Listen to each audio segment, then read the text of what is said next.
Hello and welcome back to Lesson 3. In the previous part of Lesson 3, we saw how to set up and solve Cauchy's momentum equation for the flow of a power law fluid in a pipe. The most important thing to do was to ensure that all the assumptions we made reflected the problem that we're solving.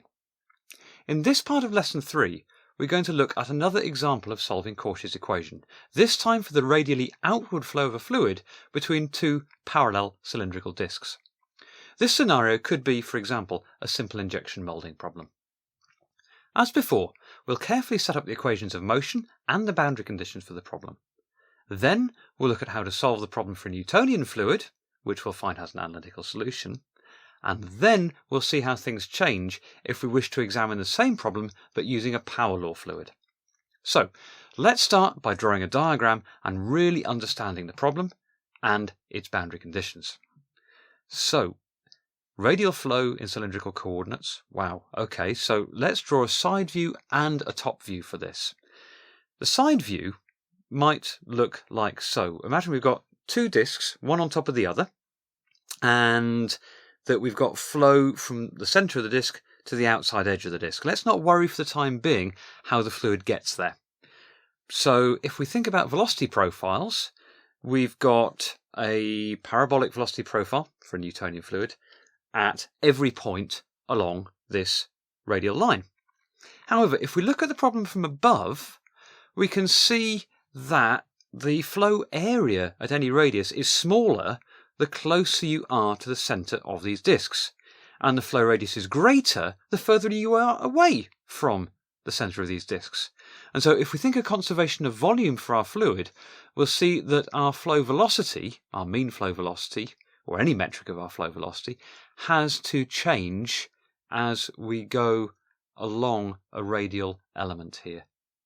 So we start off with our radial velocities being uniformly quite high, close to the centre of these discs, but actually quite low towards the edge of these discs, which is why the pink parabola and the white parabola are drawn differently in that side view diagram.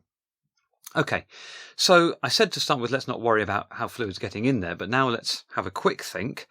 I've drawn a hole in that plan view, and also there's kind of that hole present in that side view. Imagine what we're doing is we're injecting into that hole, the fluid's rearranging itself somehow, and by the time we get to where I've drawn the flow domain starting, what we have is purely radial flow. So let's now put some dimensions on this problem and put a set of axes. Let's say the start of the radial flow region is R1, the exit of the radial flow region is R2. I've got a height of gap there of 2h, and I've put my coordinate axes on the symmetry line. So it's h above the symmetry line and h below the symmetry line.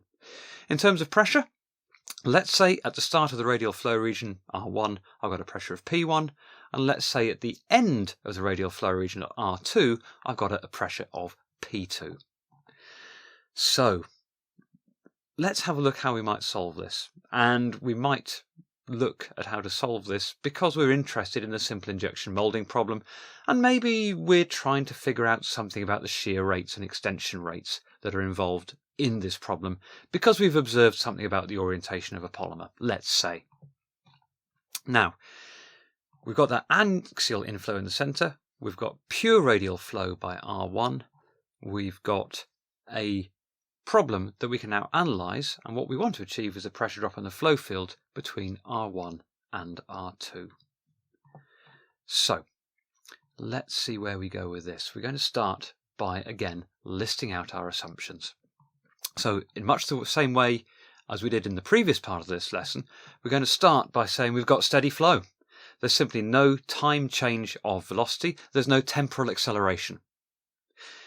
We're also going to neglect gravity because our slot is horizontal, and so gravity isn't going to have much of an effect there.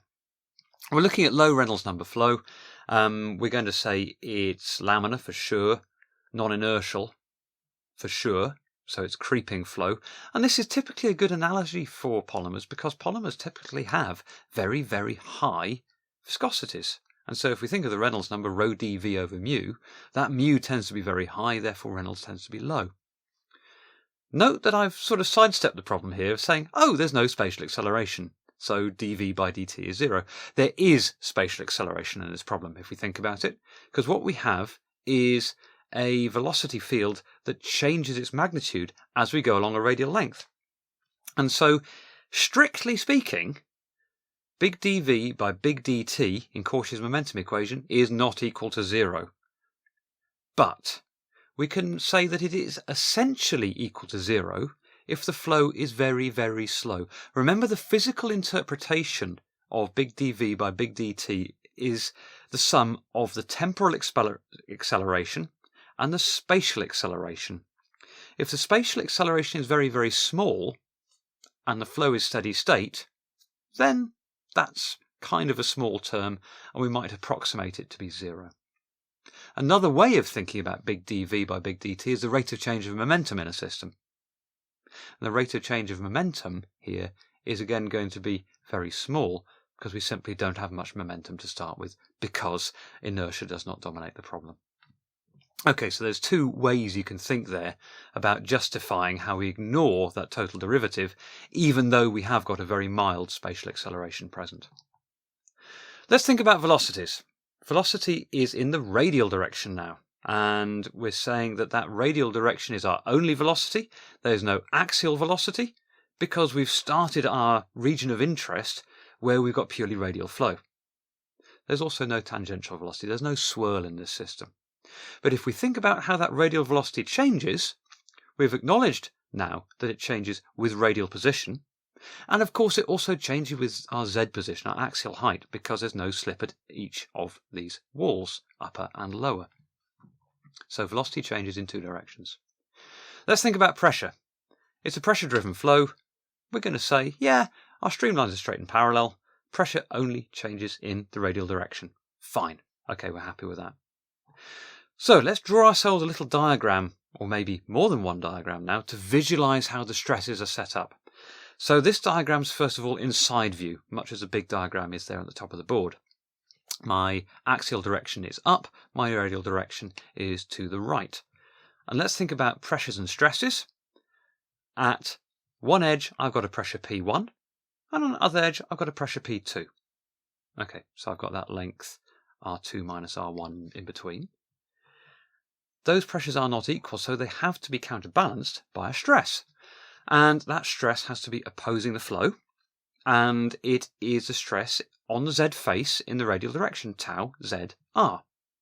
Okay, so that's my little diagram of what's going on to a fluid in side view. Now let's look at what's going on if we look down onto the flow from sort of end view. I've kind of got a segment of a cylinder, or a segment of a circle there. And let's imagine that that is located more or less at radius r1. I then extend that out to radius r2, and it's become narrower and is elongated in the peripheral direction, in the theta direction. So not only is there the shear that we see in the side view there, tau zr, but there are extensional stresses acting on this problem as well. So let's think about how extensional stresses might cause that deformation. If we imposed a radial stress acting on the radial face, it would squeeze it and make the element thinner, much as I've drawn there on the board. Okay, fine. Equally, we could pull in the peripheral direction and achieve the same ends because we're conserving volume. So, in terms of extension, we need to include tau rr and tau theta theta. Okay, so we've got a cylindrical geometry with axial symmetry, and again I'm placing my axes on the symmetry line because that gives me an easy way to solve the problem in terms of the boundary conditions. And talking about boundary conditions, let's think about that carefully. We've got zero stress at z equals 0, and z equals 0 corresponds to where that symmetry line is in the flow. Don't forget that at that point I would have my maximum flow velocity, which is a turning point. So the derivative of flow velocity is 0. The strain rate is the derivative of my velocity. And stress is the viscosity times the strain rate. So the stress tau zr is 0 at z equals 0. I'm also saying that my walls are stationary, and that the fluid at the walls moves with the velocity of the walls. So this is no slip, and the velocity of the walls is 0, so the velocity of the fluid is 0 at the walls, which is at the location of z equals plus h and z equals minus h. Okay, so there's my list of assumptions. Let's see what we do next. What we're going to do is to set up Cauchy's equation of motion. So again, on the whiteboard, there is Cauchy's momentum equation. It's just F equals ma, as I've said before. On the left-hand side, you've got density, which is mass per unit volume, so that's our m. The a term is all wrapped up in that total derivative. It's temporal acceleration and spatial acceleration. And on the other side of the equal sign, we've got all the forces that cause those mass times accelerations. Okay, fine. We've acknowledged already that we do have some slight spatial acceleration because we've got this radially outward flow, but that we're saying, look, the magnitude of that is quite small compared to all the other terms in the equation, so we're going to approximate it to 0. So there's going to be a limit, an upper limit of velocity that the solution we get is going to be applied to, because otherwise the flow velocities have become too big, the spatial acceleration terms have become non-negligible, and so actually we need to include those terms in the answer. But for slow flows, it's fine. So again, we can ignore the left-hand side. It's a horizontal system, so I'm neglecting the effect of gravity.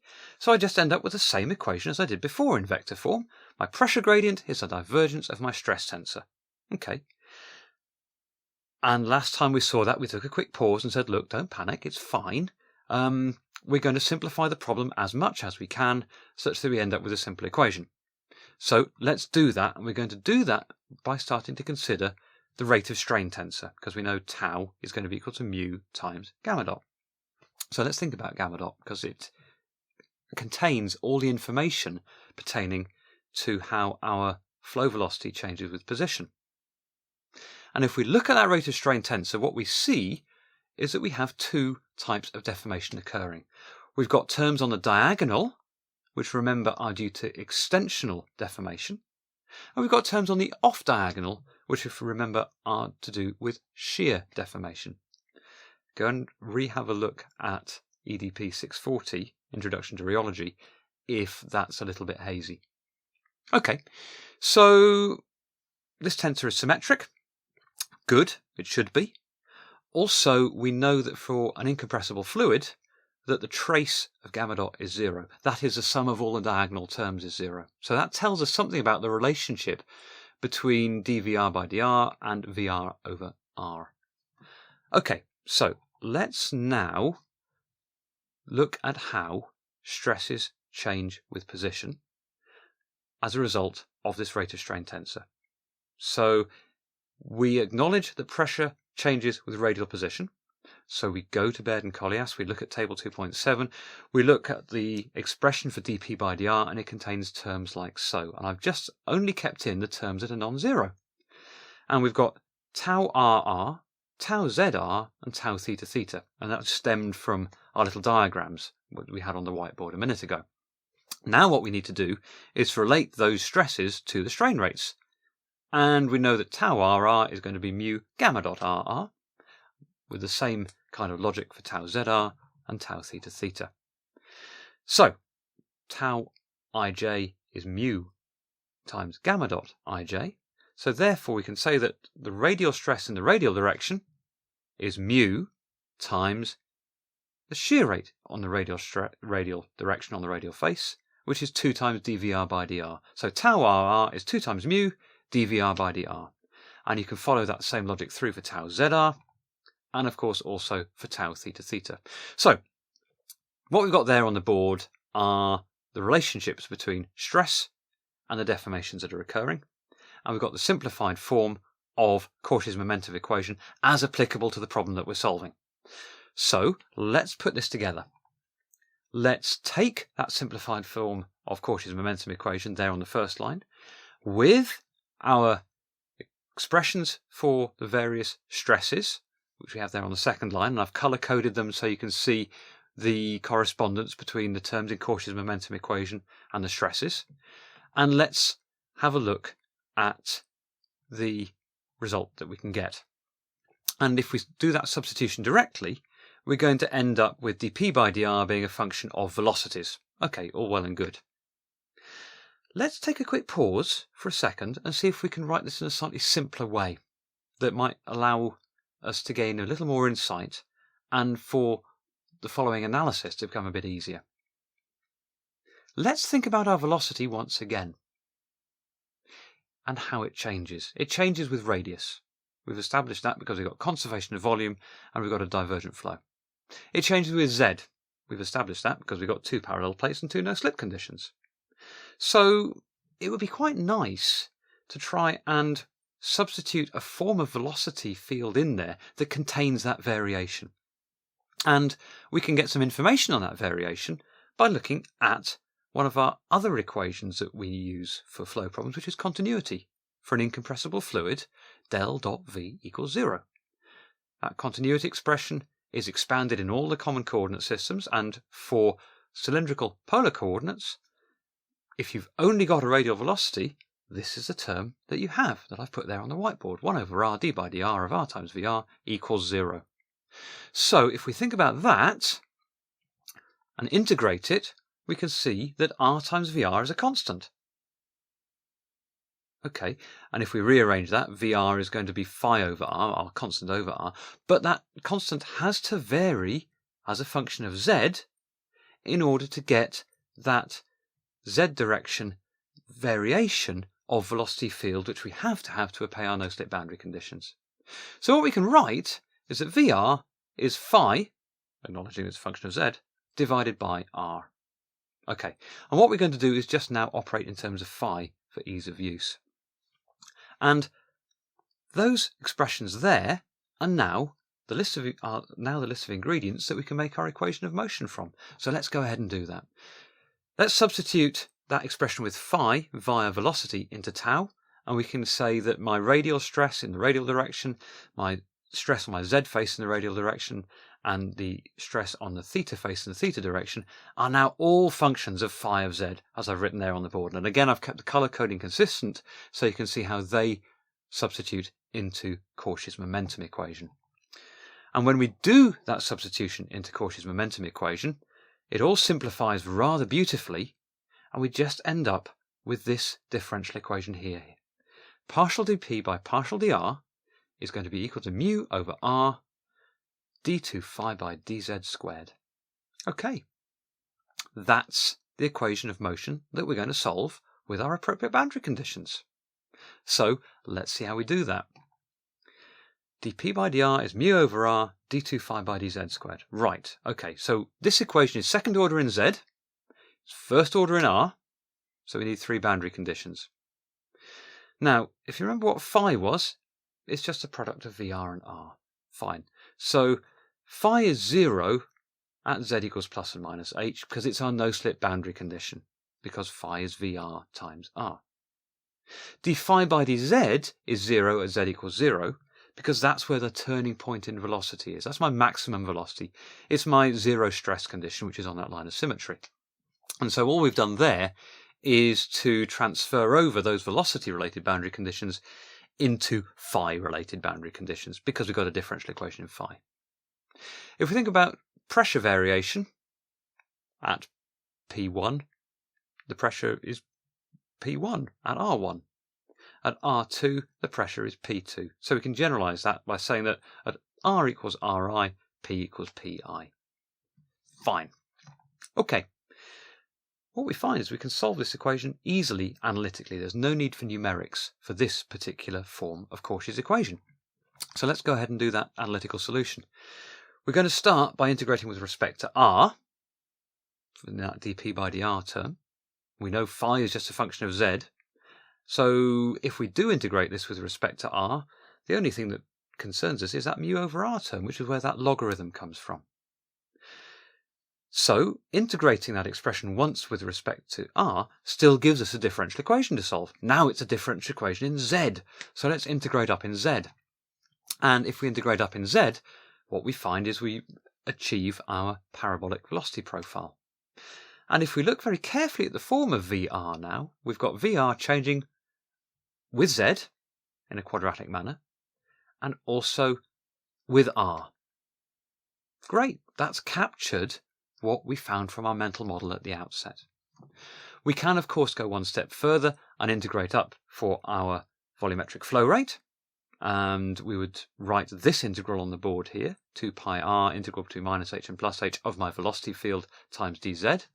And what I find there, finally, is a relationship between volumetric flow rate and pressure drop. Fantastic. That gives us what we're looking for a Newtonian fluid. Okay. We've said all along that these fluids are very rarely Newtonian in polymer processing. So, can we use the framework we've just developed to look at what we'd do for a power law fluid? So, the answer is, of course, yes, we can. And we have to go back to the stage where we were writing out the various stresses as a function of phi. Originally, what we wrote was tau r is minus 2 times mu times phi of z over r squared. All we've done here is replace mu with eta, where eta now is that varying viscosity with our power law constitutive equation. Eta is my consistency index k, multiplied by the magnitude of my strain rate tensor, italic gamma dot, all raised to the power law index n minus 1. So, what we can do is examine my strain rate tensor, gamma dot, to work out what the magnitude of it is. And this is where it's a little more involved, because we know that the magnitude of my strain rate tensor is going to be the square root of half of the double dot product of the strain rate tensor with itself, which is equal to that term that I've just put on the board there. And I've kept the color coding again consistent so you can relate the various elements of the strain rate tensor to their corresponding elements of stress. So we can simplify that expression down, and we can involve phi because we know that VR times R is phi of Z. And so what we can do is we can get an expression for gamma dot now in terms of phi and its variance with Z. Okay, so that's going to be one of the ingredients that we carry forward. There's Cauchy's momentum equation for our flow geometry. Here are the various stresses that we can substitute into Cauchy's momentum equation for that flow geometry. They all involve a varying viscosity eta, and there on the board is an expression for that varying viscosity eta. It's going to be a function of phi and how it changes. And so we can see that all the stress terms, tau rr, tau zr, and tau theta theta, are going to be nonlinear in phi now. We need to think of boundary conditions, and again, it's the same set of boundary conditions as before, because phi is going to be VR times R, so we're just translating our velocity boundary conditions over to phi boundary conditions. And we're looking at pressure because we need 3 boundary conditions, because we're going to have an equation that's broadly second order in phi and first order in Z. And this is where numerics come in. And so this equation does not have an analytical solution. But what we have done is we've set up all the terms from simplifying Cauchy's momentum equation by thinking about the flow situation, by getting a good mental model, by substituting in that constitutive law, by simplifying down that strain rate tensor to get a tractable form of viscosity variation with shear rate. And then we've looked at our boundary conditions. And so if we have experience of building up a numerical solution, all the information we need to solve the problem is right there on the whiteboard. And we're going to gain experience of doing a numerical solution in the final part of this lesson. So let's draw a few key points here. We've used Cauchy's momentum equation to set up the equations of motion that are required to solve radial flow between 2 cylindrical disks. What we did was carefully examine the stresses and the strain rates to start with so that we build a mental model of the flow scenario of what's going on so we know what stresses are varying and in which direction. We also examined our boundary conditions very carefully. With the appropriate manipulation and substitution and realizing how our velocity field changes, for Newtonian rheology, we could achieve an analytical solution to this problem, and it was relatively straightforward. For a power law fluid, life got quite complex quite quickly. We ended up with some nonlinear differential equations that don't have an analytical solution, and we have to revert to numerics. And I've said that the final part of this lesson, we're going to look at the numerical solution for a problem, albeit a slightly simpler one than the one we've just looked at.